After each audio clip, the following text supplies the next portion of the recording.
Je me présente, Bruno Dardaillon, maire de Saint-Sulpice-du-Nois depuis avril 2020.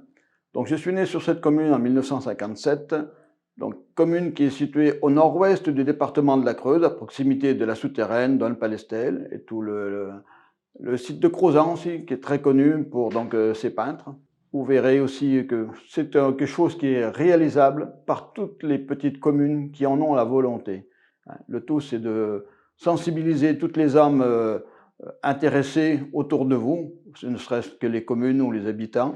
On peut enrichir, surtout dans cette période de Covid-19, où les conditions sanitaires sont très difficiles. Donc on peut fédérer les gens sur de tels lieux.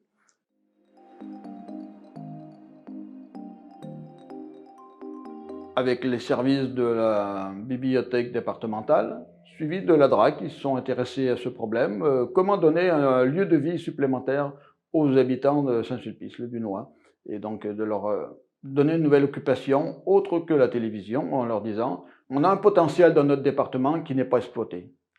Les gens, il y a beaucoup de documents, il y a des artistes, il y a des écrivains, pourquoi ne pas en profiter pour aussi venir à Saint-Sulpice, découvrir tout ça.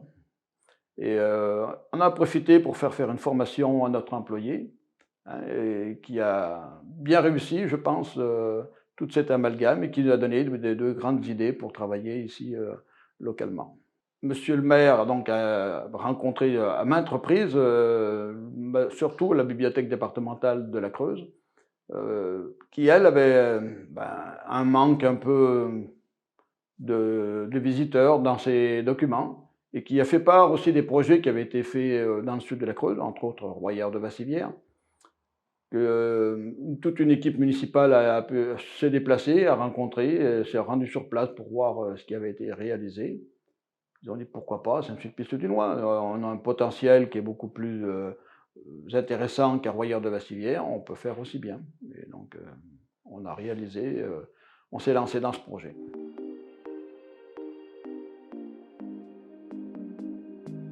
Le montant des subventions auprès de la DRAC, il est de 45% sur l'ensemble des réalisations. On a eu 23% de la part du département, leader 12%, et la part communale, donc 20%. Donc, le coût total pour la municipalité était de 128 450 €. Aujourd'hui, c'est carrément insupportable au niveau de notre budget. Effectivement, cela dépend du taux d'endettement de chaque municipalité pour réaliser un tel investissement. La mise en garde, surtout aujourd'hui, c'est l'amortissement qui va prendre effet sur les 10-15 ans à venir. Mais bon, après, ça laisse quand même une possibilité relativement intéressante à chaque municipalité pour pouvoir réaliser un tel investissement.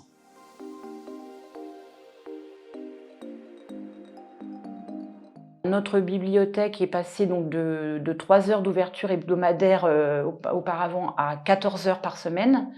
On est ouvert tous les après-midi à partir du mercredi et ouvert le samedi matin.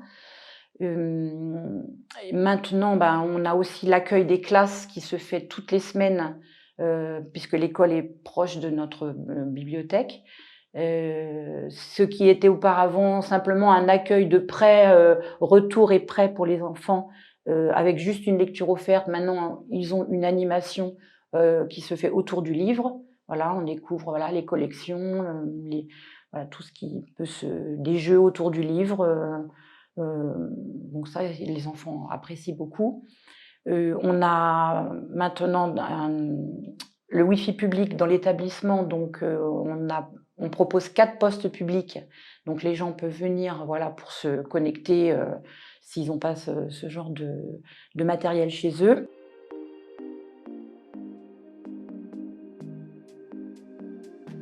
Pour faciliter aussi toutes les opérations financières, ne pas avoir d'entrée d'argent et autres auprès de la responsable cette médiathèque, nous avons choisi, l'ensemble du conseil municipal était d'accord, nous avons choisi de ne pas faire payer la carte d'entrée d'accès à cette médiathèque. Je pense que ça facilite beaucoup les opérations et ça rend donc l'accueil, beaucoup plus favorable à toute perspective, des gens qui viennent sur notre territoire.